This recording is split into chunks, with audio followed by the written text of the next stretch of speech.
Good evening. Mike, if you can give me a 10-minute mark. A 10-minute mark? Yeah. 10-minute mark. Okay. So, as an editor, there are a lot of times where we're working in a project and the director or the other creatives have some sort of a scene and they need some music, but the music doesn't really exist, and so you get a lot of like, what if we could take like this part and then put that over it, or we want something that just feels a little, can we make it green but red? Could it sound like blue? And you're just sitting there going, I don't have any idea what you're talking about. But that's a place we find ourselves in a lot, where even when we're working on a scene, we sort of have an idea of some sort of a music idea that could fit with the picture, with the emotion, with the story, but for some reason we don't necessarily have the actual material. We can't, you know, there's no song that exists that's basically like, oh, this is perfect. Well, the cool thing about that is that the tools have advanced to the point where I think it's time that we as editors who may not be musically inclined or may not call yourselves musicians can actually get in there, roll your sleeves up and get dirty in terms of creating some music.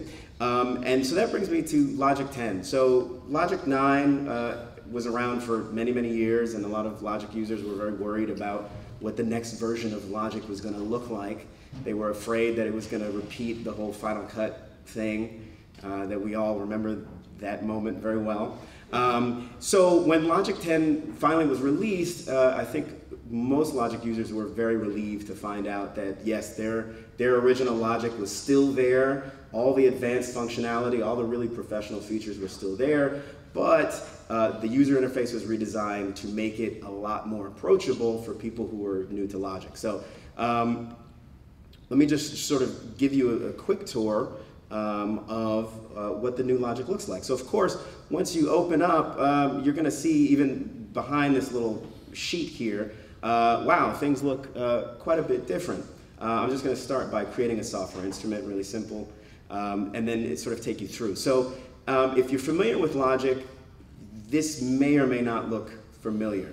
It's the same elements, but it's a gorgeous new interface. Personally, I think they combine the best functionality from Logic and from GarageBand. They put a lot of GarageBand into Logic, but not in a way that minimizes the professional aspect of Logic. So, for example, you can see here that you've got the same sort of faders and pan controls as GarageBand, but it turns out that it's a very useful thing to have there. One of the things now, the library is on the left side, so this is how you get access to all of your presets and sounds, not the Apple loops, but the actual samples and the instruments that you can play in Logic, the virtual instruments. They have created a couple of new instruments in this update. Really quickly, they redid the clav.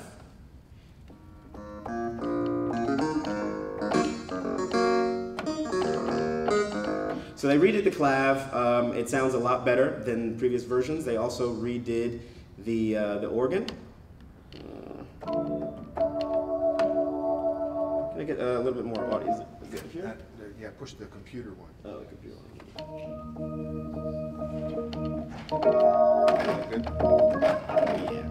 Yeah. So, Forestall might be gone from Apple. iOS 7 is totally non-skeuomorphic. This is completely the opposite.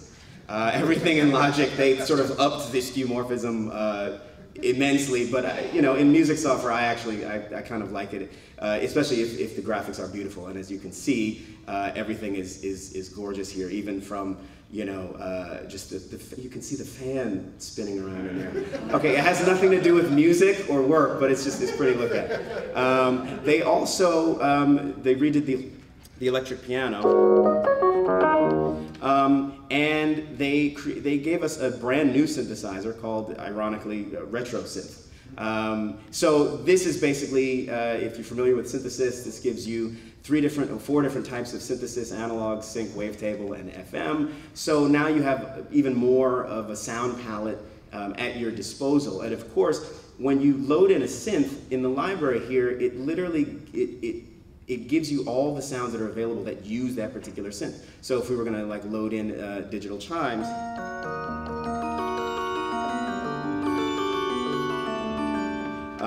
so it's the sound library in Logic is amazing. So how does that affect you guys? Well, what that means is that you have more tools now than you did in Logic 9 to be able to create music that would work for your project.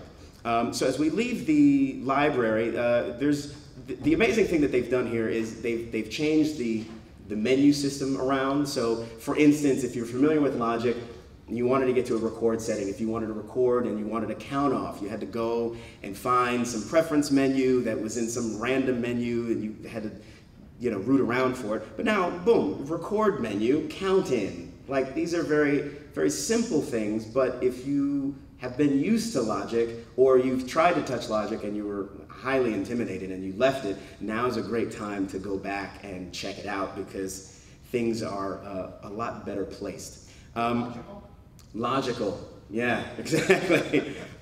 So one of the cool things is they also a new feature called quick controls, which basically take whatever synth you have, whatever instrument that you've loaded up, whatever sound that you've loaded up. This gives you the 8 most useful controls to shaping that sound. So now, instead of, if this looks completely scary to you, you can just go, okay, well, I'll just use these 8 knobs. So let's see what happens with this particular patch.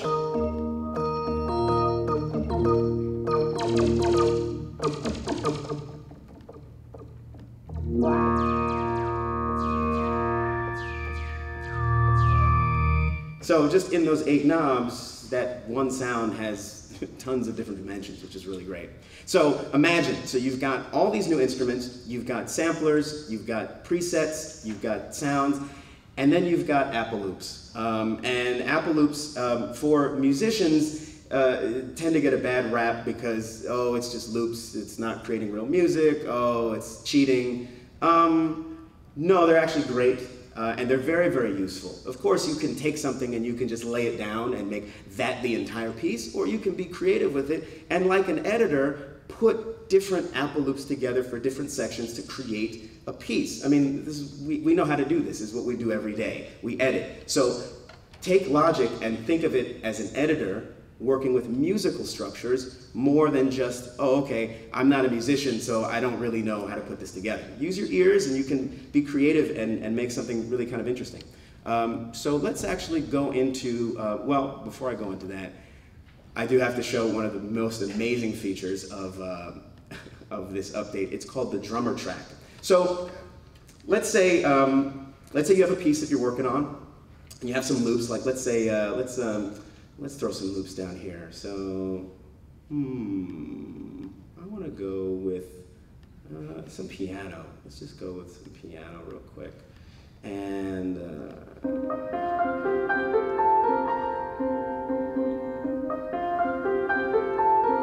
all right, so let's drag that in. Okay, let's not import that. And I'm going to hit the L key, and that just loops it. So now,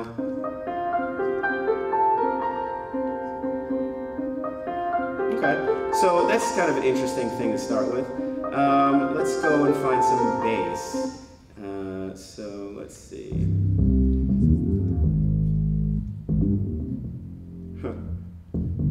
Yep, that'll work. So I mean, you see how this works. I mean, and this is nothing new. This workflow exists in GarageBand. It existed in Logic 9. In Logic 10, it's just a lot prettier to look at. And then.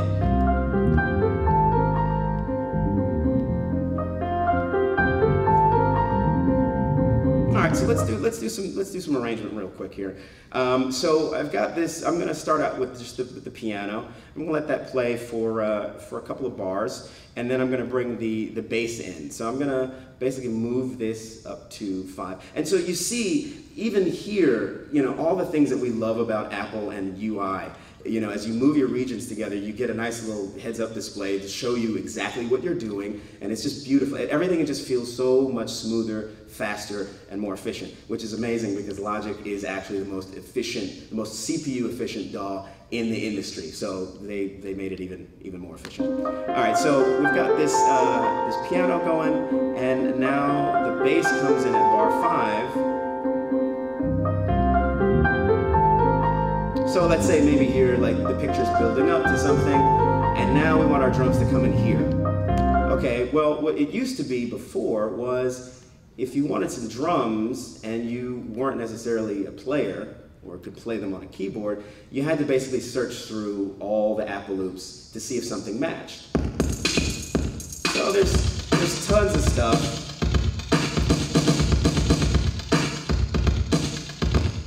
Right? So there's a bunch of great stuff in here. But what they did was they gave you now the ability to add a drum track to your piece that actually does sound like a live drummer did it. And not only that, but it gives you immense control over what those drums sound like and the patterns that they create. So let's go ahead and create a drummer track.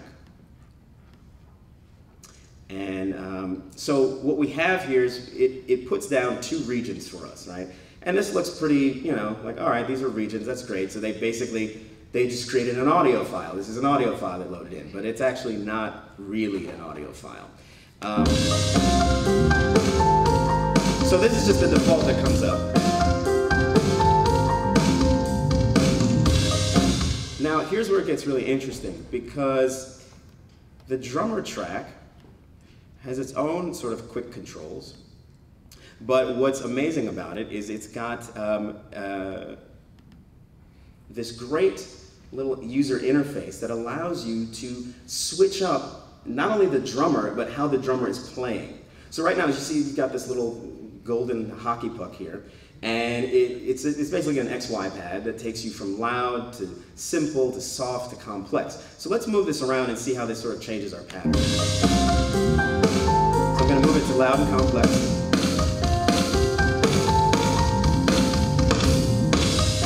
Let's take it back to simple and soft. So you see how it's actually like changing the algorithms on the fly, smoothly, without stopping. This is something that's always impressed me about Logic, all the way back to 1994 when I started using Logic, is they were always able to do some amazing things that nobody else was able to do. Questions at the end real quick. Oh, yeah. How did you get that drum track? Where did that, how did you get one that matched, or did it somehow analyze what you already laid down? And so this is actually what's amazing about drum track. What it does is it knows the tempo of the project, right? And what it does is it uses all these settings to basically calculate what the drum is going to be. So right now, our drummer is Kyle. So Kyle plays a certain way. What they went and they did is they recorded all these drummers, and they understood how the drummer plays, how the drummer does their fills, how they lay back on the beat or they rush a little bit, the type of music that they play, and they basically made it an amazing piece of math. And now it's available to us, where no matter what the tempo is, if I slow this down,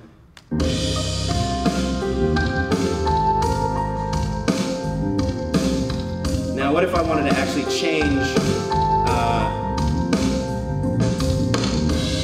I could change the drummer. I could say, all right, I want to have Logan play. So that's a completely different feel. Now I actually like that a little bit better for this track, so I'm going to put it back up to 113. Now here's what's pretty incredible. So we can have different regions can have different settings, right? So this is our sort of, let's say this is our this is like, something happens on screen and it gets really exciting, so this is like our thing. Now here, after 8 bars, we want to sort of take it down a notch and sort of like maybe we have somebody, a talking head, and we sort of want the music to sort of lay in under the dialogue, so we don't want the drums just bashing it out. So what we can do is, now that we've got this region selected, we can actually change the settings. So let's take it down to soft and simple.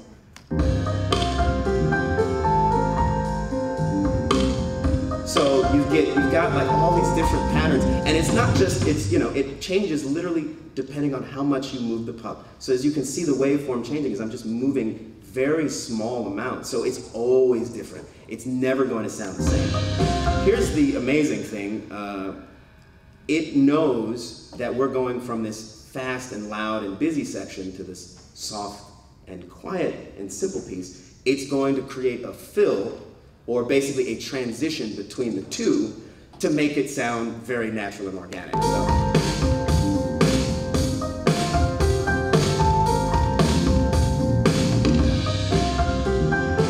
you heard the little thing that it did, and the little pickup, like that's insane. That's insane.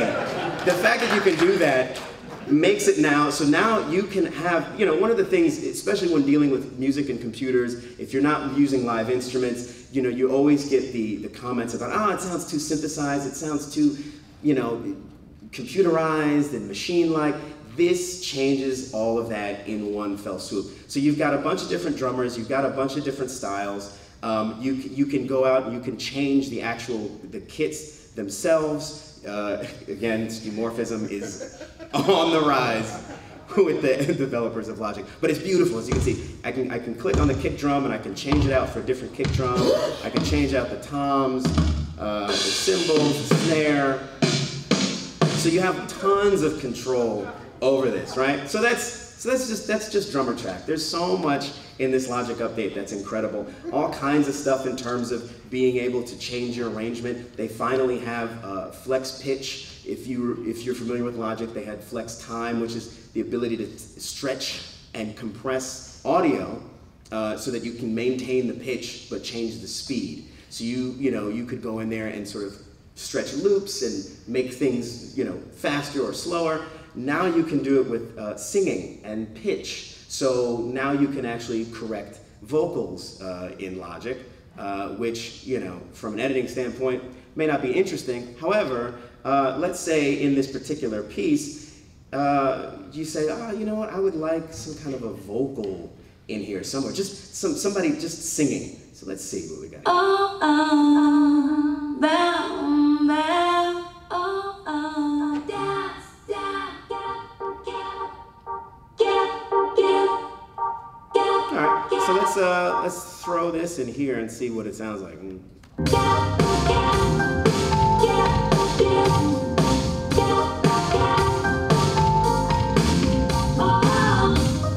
right, so it's like, I don't really like that one too much.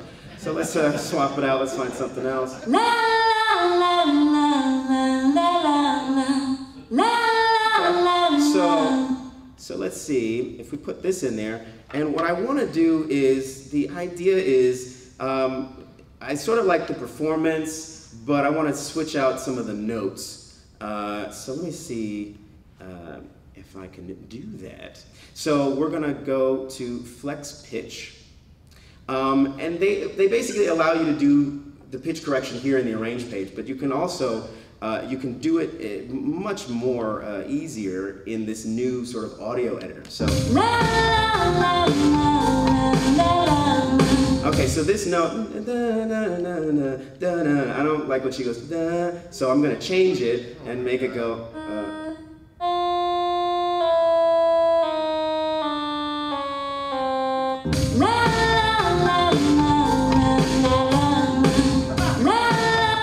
right? So,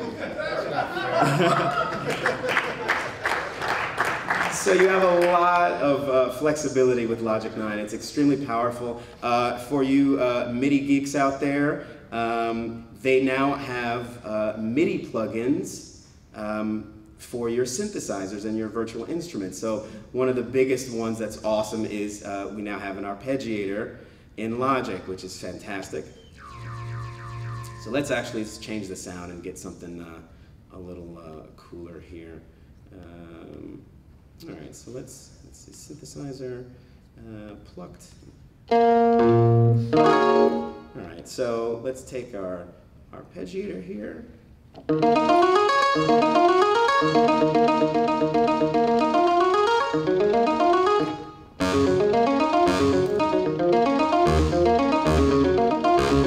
So, you know, if you're into that, that works awesome. It's an amazing arpeggiator. You got multiple directions, you got variations. And the cool thing is, if you're nerding out and geeky as I am, you can actually write your own MIDI plugins for Logic. So, you know, and for the super Logic geeks out there, I'm talking about the super ones. And where is it? They left the environment is still in there. So they added all this functionality. How many people know about the environment in Logic? Anybody? Yeah. All right. It's the original stuff, man. It's all the way back. Yeah, I mean, you know, it's not really useful these days, but it's a nice piece of nostalgia. So real quickly, what happens when you actually want to bring something in from Final Cut 10?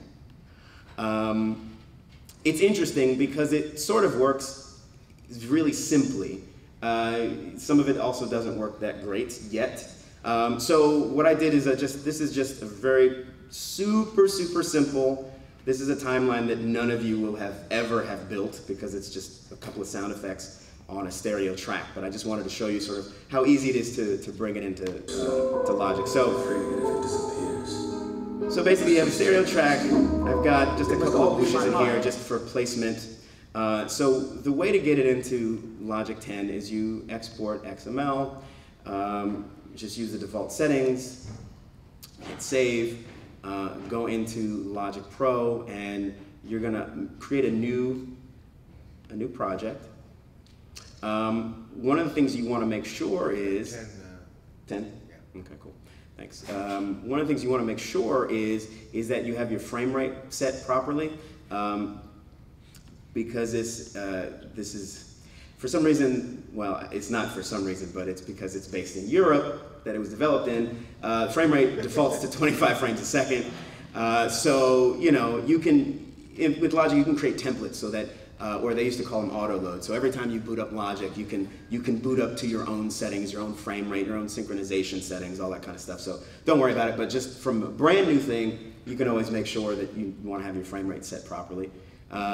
So what we're going to do now is we're going to import this Final Cut Pro XML, and it's going to bring the movie in. All of a sudden, what I would recommend is to sort of share out a smaller version of the movie for watching in Logic, because this is just the raw 1080 thing, which, you know, if you have a fast enough machine, that's not a problem. But in this case, it's a little heavy. But basically, this comes over just fine. You can see the whooshes are right there. The placement is fine. The problem is, when I did this earlier, I was using a lot of compound clips because I really wanted to sort of give it a stress test to see how really well it does work. And the compound clips, the files just came in as empty files. So currently, I think it's a bug. They may be working on it, but just know, if you're really trying to mix a film in Logic, don't, ever, ever. You can do it, but I would never, ever do it. Mainly just because it's not really built for that. It's built for music production. So you can do some edits, you can do some things here and there, but it's really not designed to really go in and do really fine-tuned audio mixing. But if you need to get things into Logic from Final Cut, you can. Just be aware that the compound stuff, and depending on how deep you get into it, may not come over properly. The way to get it out of Logic and back into Final Cut, it's actually pretty easy. Two different ways you can do it. You can literally just do a bounce where it's basically just, it mixes it down to a stereo file and then you just import it right back into Final Cut. Or you can do an XML out of Logic, and it does that two different ways, where it produces a stereo track and then a sequence for you to bring into Final Cut, and that works cool. Or, interestingly enough, there's another way where they bounce all of the audio tracks from bar one, or from start of a project, all the way through. So if you had, 50 audio tracks in Logic, you would have 50 clips that would come in as a single compound clip in Final Cut 10 that would all be synced up and ready for you to work with and lay back into your project. So there's a couple of different ways to do it. It works pretty well until it doesn't and falls apart, and then it's depressing and you cry and it's sad. But otherwise, Logic 10 is an amazing update. And as you can see, just playing around with the Apple loops, playing around with the functionality, even if you don't have a keyboard controller, if you don't play an instrument, you've got ears and you've got creativity and you've got taste. And that's sort of, in my opinion, that's all you need in order to create music from building blocks that are great, like these Apple loops and the drummer track. You can also take the drummer track's patterns and pull it out as MIDI data and run it through your other software instruments. So if you have like a favorite drum machine plugin, you can play the same rhythms with the fills and everything that you have on your drummer track in the other software instruments. So it's a really, really incredible update. So much more that I didn't even have time to show you guys. But this just gives you an idea of what Logic 10 is. It's an amazing update. I highly recommend it. It's what, like 200 bucks? Yeah, it's insane. And so what happens is it's 200 bucks. It's downloadable only. When you buy it and you run it for the first time, it tells you, hey, you've got like 85,000 gigabytes of downloadable content to download. Would you like to do certain pieces or get it for later? There's amazing content. You've got Apple loops, you've got samples, you've got instruments, you've got all the drummer instruments, which is incredible. So it's a heck of a deal. Questions? Yeah. Time for just a couple quick ones, then you'll have to talk to Kenny during the break. Yeah. Real quick, so if you bounce back into Final Cut Pro, does it, and if you do the individual tracks, does it include the click track or the lead-in? It does not include the click track. It's basically just from top of project all the way down. Any plugins that you have on the tracks themselves will be printed in. So if you've got EQs, you're doing some work to remove some noise, or you've got reverbs and all that stuff. What it doesn't do is if you have auxes and sends, it doesn't render those out. If you have things on your master fader, that doesn't come over across in the track. So it's just the tracks. And if you, when you were playing with the drummer, is there a way, if you play with something like, oh my God, that was great, the movement up and down throughout the range, is there a way to automate that? Well, is there a way to record it, like keyframe recording? That's actually a really good question. Let's see if that's possible. I'm surprised that, yeah, that's a great question, actually. All right, so let's see. Let's bring up our automation track, and let's see if it actually allows you to do smart controls, drum kit. You know, I don't think so, only because it's calculating things on the fly, and depending on how fast it reacts to sort of reload and all that kind of stuff. But of course, you can automate all your your smart controls, but that's all just mixing stuff. So what I probably would recommend is you could actually route the output of your drummer track to another audio track and record on that audio track and do all your stuff in real time, and it'll just be so like a bounce down audio track. So you can do it that way. So can it actually listen for, let's say, a poorly recorded drum track? Can you set it as a record device, record it, and then replace that with the other samples that are here? He's asking if you can actually use the drummer track to replace a poorly recorded drum track with these new sounds. The drummer track does not do that, but Logic does have functionality where it can take some audio and you can get hit points and you can do drum placement. Like drum guy. Yeah, something like that. Yeah. Will it check your tracks, make sure that you're following some basic rules of music, like you're always going to have the right number of bars? Nope. What it does have is it does have a grid, right? So if you're working on the grid and you're working with Apple loops are always going to be synced to your tempo. Same with drummer tracks, same with the Arpeggiator. Everything is usually synced to your main clock, which is your tempo. So when you're dragging things out onto the arrange page, they're going to fall on exact musical measurements. So it's just up to you to sort of hear if anything's sort of slightly off, but it'll, you'll be locked in. Right here. And then you can change the key if you want, right? Yes, you can change the key, you can change the tempo. There's parameters for all that stuff. The Apple loops, there's a global, they have global tracks, so you can have, like, for the first 4 bars, that's going to be in the key of A. Next 4 bars is going to be in the key of C. And your Apple loops, if you so choose to, they will follow those key changes. So it makes things really easy for doing those modulations and stuff. Yep. Last question. You're saying they work with the Apple loops, which are downloadable, but do the old Apple loops that were available on CD still work with it? Yes. Yeah. Are they the same Apple loops? They have, they call it legacy content. So, they make sure that you can download all of the legacy stuff as it was for previous versions. So if you're opening old songs that use that stuff on a new system, they'll still work. And also, one other thing to mention, if you have third-party plugins, third-party instruments as audio units, those still work in Logic 10 as long as they are 64-bit plugins. The 32-bit plugins will not work. There's no bridge built into Logic anymore. There's some third-party solutions for that, but most plugin developers have or have announced 64-bit compatibility. There's some of those old plugins from years ago that might be some of your favorites that never went to 64-bit, and then you might want to go find a third-party 32-bit bridge.